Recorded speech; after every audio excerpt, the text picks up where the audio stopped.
Coucou les CM2, allez, je vous retrouve aujourd'hui pour une vidéo très courte car c'est la première sur les solides, d'accord?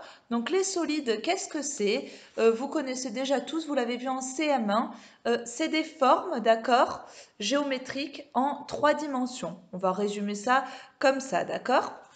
Donc, vous avez par exemple la sphère, hop, vous avez déjà vu. On appelle ça une boule dans le langage courant, mais en géométrie, ce solide, cette boule, ça s'appelle une sphère. D'accord?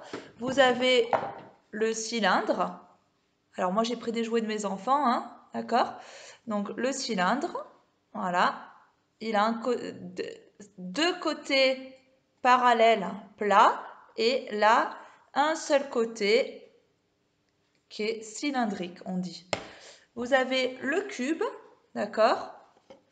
Hop, comme le D, d'accord? Et vous en avez d'autres. Vous avez la pyramide. Donc, vous avez des fiches qu'il va falloir coller dans le cahier de leçons. Je vais vous les montrer. Hop, voilà. Donc, vous avez la pyramide. Ça, vous connaissez. Vous l'avez déjà vu. Ici, vous avez une pyramide, mais à base carrée. Ça veut dire que la base, l'endroit sur lequel elle est posée, c'est un carré. D'accord? Voilà. Donc, ici, vous avez le cube. Excusez-moi, je suis à l'envers, c'est un peu difficile. Ici, vous avez le cube, je vous ai montré. Là, un pavé ou parallélépipède rectangle. Qu'est-ce que c'est en fait? C'est ni plus ni moins qu'une boîte d'allumettes. Normalement, j'en ai pris une pour vous montrer. Elle est là. Voilà. Hop, une boîte d'allumettes comme ça, là, vous connaissez. Ça s'appelle un pavé ou un parallélépipède rectangle. Pourquoi? Parallélépipède, c'est un nom compliqué parce qu'il y a des côtés parallèles et rectangle parce que ce sont des rectangles, d'accord, vous voyez, qui sont parallèles. Donc, parallélépipède rectangle. Ok? Là, c'est un prisme, d'accord? Donc, il y a trois côtés, pardon, rectangulaires et deux côtés, donc on appellera ça des faces dans le langage géométrique, d'accord, des solides. Donc, trois faces rectangulaires et deux faces triangulaires, d'accord? Vous allez bien les regarder. Donc ça, c'est le prisme. Et là, c'est un tétraèdre, d'accord? Tétra, ça veut dire trois, d'accord? Il y a trois côtés, trois faces, plus exactement. D'accord? Alors, ça, en dessous, vous avez, pardon, j'ai oublié, le cylindre, d'accord? Comme ça, ce que je vous ai montré, le cylindre, la sphère et le cône, d'accord? Comme un cône de glace, d'accord? Vous avez déjà vu ça. Donc ça, c'est un langage. Cette leçon, vous allez la découper, la coller dans le cahier de leçons et il faudra apprendre ces noms, d'accord? Pour la 6e, il faut connaître ces noms-là. Ensuite, la 2e leçon, vous avez le vocabulaire qui est très important, que vous avez déjà vu, j'en suis sûre, parce que je l'ai fait avec les CP cette année. Le vocabulaire, donc si je l'ai fait en CP cette année, c'est que vous avez déjà dû le faire en CP, en CE1, CE2, CM1 et en CM2. Le vocabulaire des solides, d'accord? Donc ça, c'est une face. Ça, là, c'est un sommet, ça vous connaissez. Et ce qui relie deux sommets ensemble, c'est une arête, d'accord? Une arête. Donc, on a des solides qui ont des faces, des sommets, des arêtes. Et on a des solides comme la sphère, par exemple, qui n'a qu'une seule face. Elle n'a pas de sommet, il n'y a aucun endroit qui est pointu, et il n'y a aucune arête. S'il n'y a pas de sommet, s'il n'y a pas d'arête, il n'y a pas de sommet. Voilà. Donc ça, c'est le vocabulaire qu'il faut connaître par cœur. Ici, vous avez un tout petit exercice, c'est à colorier, d'accord? Vous allez colorer les sommets, les arêtes, les faces d'une certaine couleur. Vous lirez. Donc ça, ce travail-là, vous pouvez le faire tout seul. 1, j'apprends les noms des solides et je sais les écrire. 2, je sais le vocabulaire, face, sommet, arrête. Je sais le reconnaître dans un solide. Normalement, vous savez le faire. Ça, on vous les a déjà fait compter en CM1, je suppose. Et 3, donc je sais les reconnaître et je sais les écrire. Attention, arrête, il n'y a qu'un seul R. C'est pas comme l'arête du poisson. Il n'y a qu'un seul R.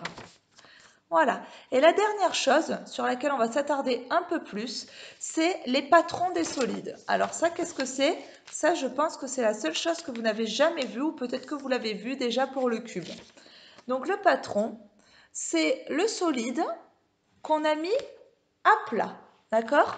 Alors, je vais vous montrer avec, je pense, la boîte d'allumettes. Tant pis, je vais vous la découper pour que vous compreniez. D'accord? Je vais chercher des ciseaux que j'ai oubliés. Ah non, ils sont là. Alors, le patron, c'est, on retient bien le mot, le patron, c'est pas difficile, c'est le solide qu'on va mettre à plat. D'accord? Vous voyez bien qu'un solide, c'est en 3 dimensions. D'accord? On va le mettre à plat sur une feuille. D'accord? Et ça s'appellera le patron. Donc, je vais la découper pour vous montrer. Alors que je ne fasse pas de bêtises, parce que c'est une boîte d'allumettes. Hop. Je vais vous montrer.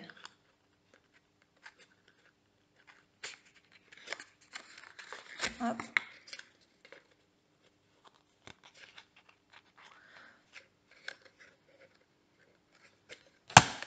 C'est un petit peu difficile.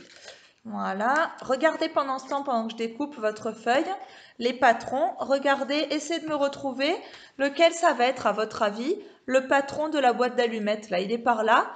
Regardez-le et essayez de me le retrouver.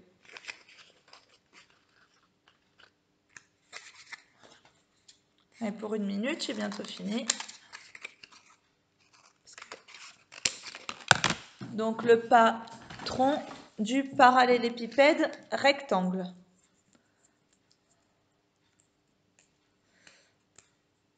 Hop, je prends un peu de scotch parce que moi c'est une boîte d'allumettes. Voilà. Allez, je vous le montre. Il va falloir savoir tracer les patrons bientôt, d'accord? Je vais vous expliquer plus dans une autre vidéo comment on va faire. Déjà, comprenons ce que c'est un patron. Hop.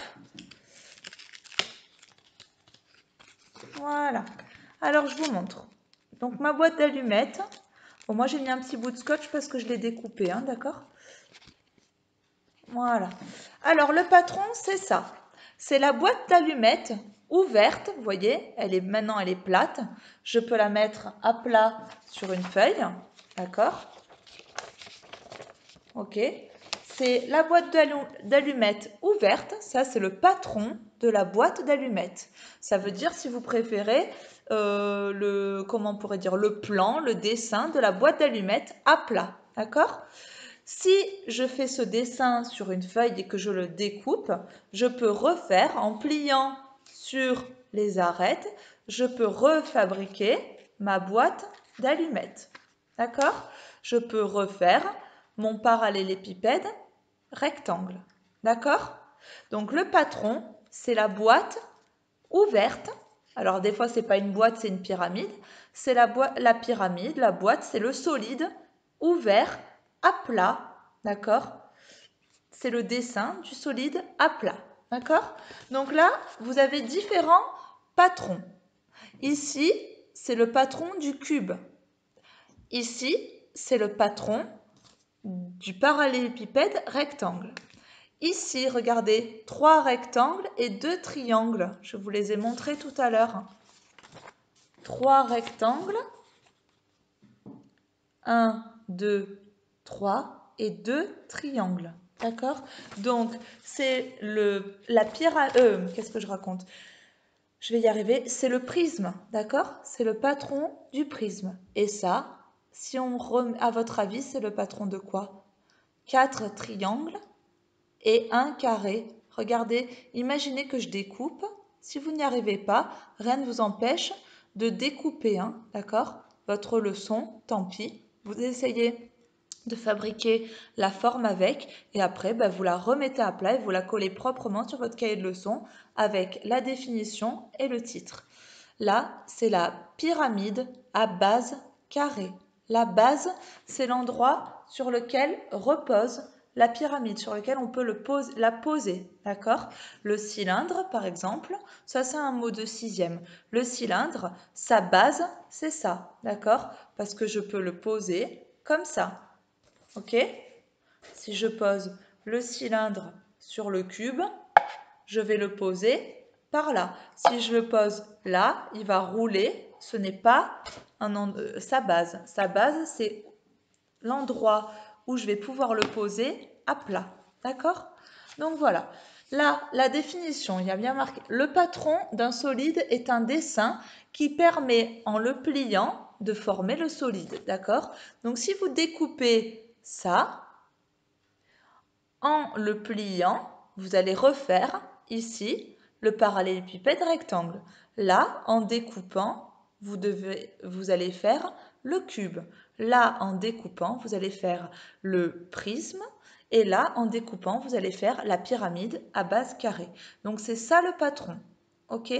Pour aujourd'hui, ça suffit. Je veux juste que vous reteniez tout ce vocabulaire dont je viens de vous parler dans la vidéo. Qu'est-ce que c'est un patron?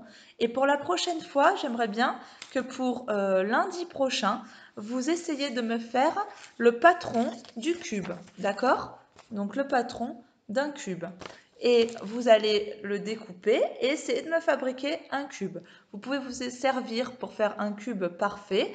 Pour éviter de prendre l'équerre et la règle et mesurer, vous pouvez vous servir des carreaux du cahier, je vous autorise. Une feuille à carreaux, comme ça, vous faites par exemple 4 carreaux sur 4 carreaux, d'accord? Ça fait le carré.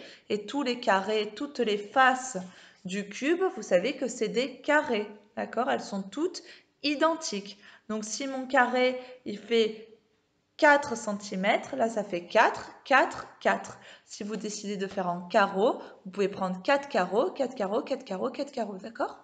Ok, ben je vous laisse faire ça pour la prochaine fois, apprendre bien ce vocabulaire, et la prochaine fois on reviendra sur les patrons. Voilà, bye bye les enfants, bon courage!